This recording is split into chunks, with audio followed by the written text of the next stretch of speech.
Hey y'all, super stoked I found your channel. Your videos are helping me tremendously. Was curious if you'd be willing to break down and discuss medical certifications. It's a topic that for some reason I struggle to fully understand. Okay, thanks, and again appreciate all you do, Michael. Michael, now I'm leaving the last names of people out of this because these are questions people email me, so just for privacy's sake we'll keep it at Michael. But Michael, you know who you are. Great question.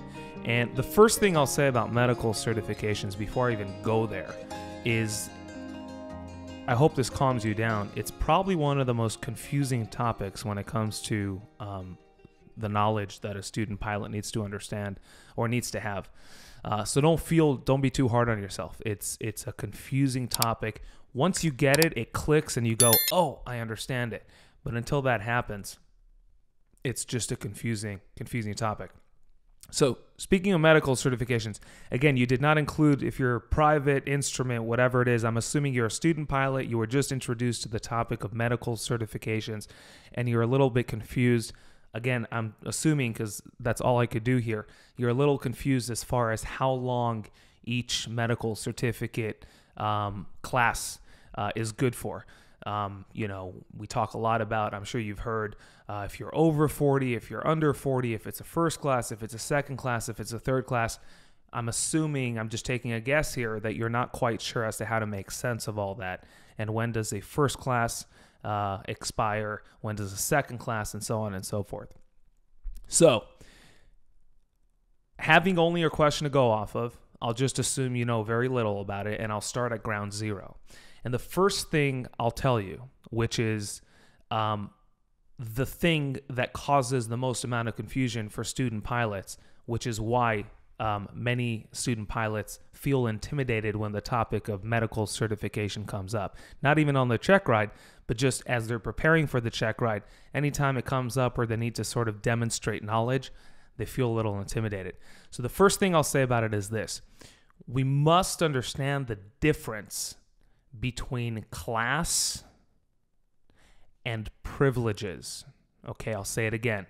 We need to understand the difference between the class of medical certificate that you got, what class you got, and privileges. Okay, so now let's break this down. The class of medical certification or certificate that you get is literally what you tell the doctor, the AME, that you want when you walk in, and is reflected in the amount of money you pay his or her secretary on your way out the door. Okay, that's a class of medical certification. Obviously, it's also reflected in the actual exam as you go up a level, or down a level, however you want to think of it. When you go from a third to a second, your medical certification is obviously, and for good reason, a little more involved. When you go from a second to a first, again, there's a little more to do there. So your medical exam will look a little different depending on which one you get. The class is what you tell the doctor, here's what I'm in for today. I want a third class medical, or I want a second class medical, or I want a first class medical. And obviously you pay their secretary accordingly when you leave, or when you're done, or beforehand. I don't know how it works at your AME's office, but that's kind of the gist of the class. So the class, and also I should also add, if you're watching this and you have a medical certificate in your wallet, if you pull it out and look at it, it says on the physical piece of paper which class of medical certificate you got back when you were in the doctor's office. So the class, and again, we'll wrap around to this in a moment, but an easy way to think of class, the class is what's written on your certificate in your wallet, and your paper doesn't change its words throughout the entire life of the certificate. We'll get to privileges in a moment. I just want to stick home and drive home what the class is. So the class of medical certificate that you get is literally, think of it as the type of certificate that you ask the doctor, the exam that you undergo and that you pay for. Now, every single class of medical certificate, okay, or type, however you want to think of it, every single class of medical certificate has privileges associated with it. Okay, so for example, If you have a first-class medical certificate, it comes with certain privileges. If you have a second-class medical certificate, it comes with certain privileges. If you have a third, it comes with certain privileges. But here's the interesting and cool part. Because that exam, right, that we talked about earlier, when you walk into your doctor, if you ask for a first-class medical certificate, sure, that exam will look different and lengthier, and it will involve a deeper check on you than a third class would. And because of that, you could think of the first class medical certificate as, well, if you're good for first class, you're obviously good for second and or third. Okay, so because the first is most stringent, you're good for any lower level of certificate. So if you got a first, when you walk out of that office, I could assume that if you walked in asking for a third class, you would basically pass. Okay, does this make sense so far? So if you walk in and ask for a first class and you get that medical certificate, we could all assume and agree that you, at your current health, undergoing, the check that you just underwent, could probably most likely also pass a second or a third. Now, the opposite is not true. If you walked in and got a third-class medical certificate, we can't guarantee that you would pass a second class or a first-class checkup. We don't know. You did not ask for it, and the doctor didn't check those specific types of checks, or the checks to the specific depth that they do. I'm not exactly sure how that works, but they did not perform that first-class checkup on you because you asked for a third.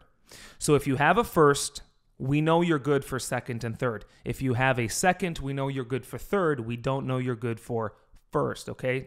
I hope you're with me so far. Now, because this is the case, the way it works with medical certificates is as follows. Every medical certificate comes with its own privileges. So if you get a first-class medical certificate, the moment you walk out of your doctor's office, you're good to exercise your ATP certificate. If you get a second class, you're good to exercise your commercial pilot privileges. And if you get a third class, you're good to fly your private pilot certificate. That's true when you walk out of the doctor's office. Now, for the sake of this discussion, let's assume we are under 40, because things change a little when you're over 40 as far as the duration of stuff. We'll get to that. But right now, you're under 40. So let's assume that you're under 40 and you got a third-class medical certificate today. The moment you walk out of that doctor's office, back to what we said before, I have no way of guaranteeing that you would pass a second or a first-class checkup because you got a third. So we don't know that you are good for a second and third until you actually get that checkup and hold that certificate. So right now you have a third-class medical certificate with you. Well, guess what privileges you'll have from the second you get that certificate all the way to the moment that certificate is no longer, which it runs out, it expires.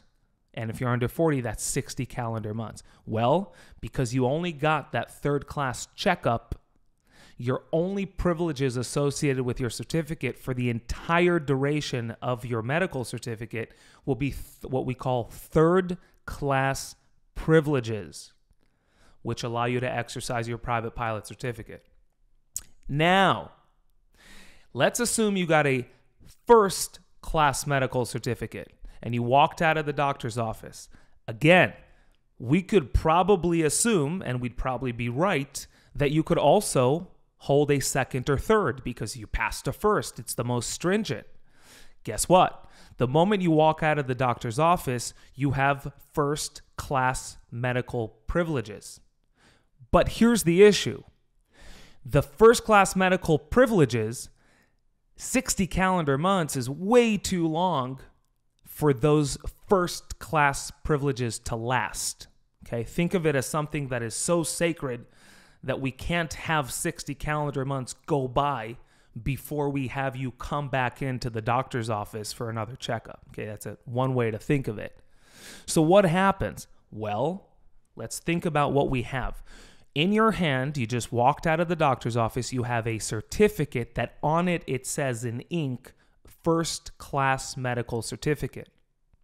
You put that certificate in your wallet. That certificate will say first class on it throughout the entire duration until the very last lowest privileges that you could exercise with it, which we'll get to in a second. That doesn't change. Again, the class is what it said, what's written on your medical certificate.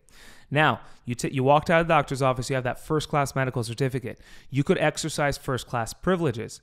Because you are under 40, you can exercise first class medical privileges for 12 calendar months. Because you're under 40. If you're over 40, it would be for 6. We'll get to that. You could exercise first class privileges for 12 calendar months. After which, again, the key thing here to remember is that if you can hold a first, you most probably likely can hold a third. That's kind of the idea here.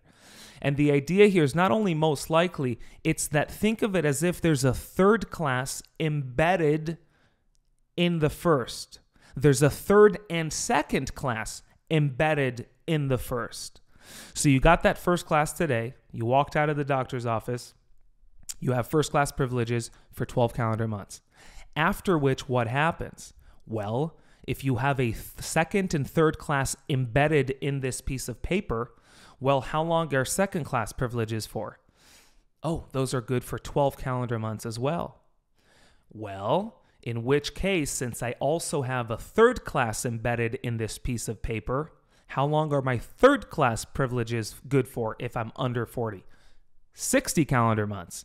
So if you're under 40 and you get a first class medical certificate, you could exercise first class privileges for 12 calendar months, after which it would drop to a second if a second was at any time good for more than 12 calendar months, second class privileges, but it's always 12 calendar months regardless if you are over or under 40. So in your case, since you're under 40, by the time your first class privileges expire, it's also the time where your second class privileges expire. And so the next one down will be your third class privileges for a total of 48 more calendar months or 60 calendar months from the very beginning. So I hope this makes sense. So let me say this a whole other way. When you get a first class medical certificate, you, in other words, also got a second and a first and a third in one. So at the risk of sounding weird, I'll say the following, and I hope this helps you kind of make sense of it in your head. When you get a first-class medical certificate, you basically are getting 3 for the price of 1. Let me say that again. When you get a first-class medical certificate, you're getting 3 for the price of 1. And instead of getting 3 pieces of paper, you just get 1 piece of paper and it says first-class medical certificate on it. If you get a second-class medical certificate, you get 2 for the price of 1. And if you get a third class, you get 1 for the price of 1. So what this means is when you get a first-class medical certificate, as long as you could remember, I basically got all 3. And now you start running through, oh, so how long could I exercise first-class medical privileges with a first-class medical certificate? 12 calendar months, under 40. How long could I exercise second-class medical privileges with a first-class medical certificate? Because that includes also second-class privileges, right? Like we said, you got 3 for the price of 1. Oh, that's also 12 calendar months. How long could I exercise third-class privileges with a first-class medical certificate? Oh, a third class under 40, 60 calendar months. So after 1 year, 12 calendar months, it goes from first-class privileges to a third-class privileges, where obviously you also had second-class privileges in that those first 12 calendar months. I hope this is making sense. Rewatch this video 20 times if you need to, but the big key here is you have to stick in your head and understand the difference between the class of medical certificate that you get, what you ask the doctor, what you tell the doctor that you want, or his secretary or her secretary, whatever it is. And the privileges are what you could go out there and do holding this certificate in reference or in relation or relative to how long ago you got it, you were in that doctor's office, because it all goes off of the date of examination. That's how we know. Has it been 12 calendar months? Has it been 6 calendar months? Has it been 24 calendar months? Has it been 60 calendar months? The date of examination is on there.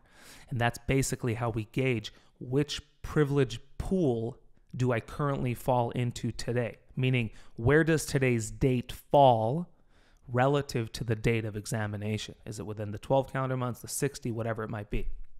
Now, all this is true for someone who's also over 40. Now, I don't know how old you are, but this is everything I just said is also true for someone who's over the age of 40. The only difference here, there's two differences when it comes to over 40 and under 40, and that's the duration of the first and third class privileges. Okay, that's the difference between the first and third privileges that someone over 40 can exercise as opposed to someone under 40. Mind you, I did not say second class privileges, and I alluded to this earlier. Second class medical privileges are always 12 calendar months across the board. I'm sorry. It doesn't matter if you're over or under 40 years old. So what's the difference? If you're over 40 and you got a first-class medical certificate, you can exercise first-class privileges for 6 calendar months, not 12. So what this means, as opposed to someone who's under 40, is that at the end of the 6, are your second-class privileges expired? Not yet. We said they're always good for 12. So guess what your privileges will fall to at the end of those 6 calendar months. From the first, it won't go to a third like it will when you're under 40 at the 12 calendar month mark, because now you're dropping at the 6 calendar month mark. And that is 6 months prior to when your second class privileges expire.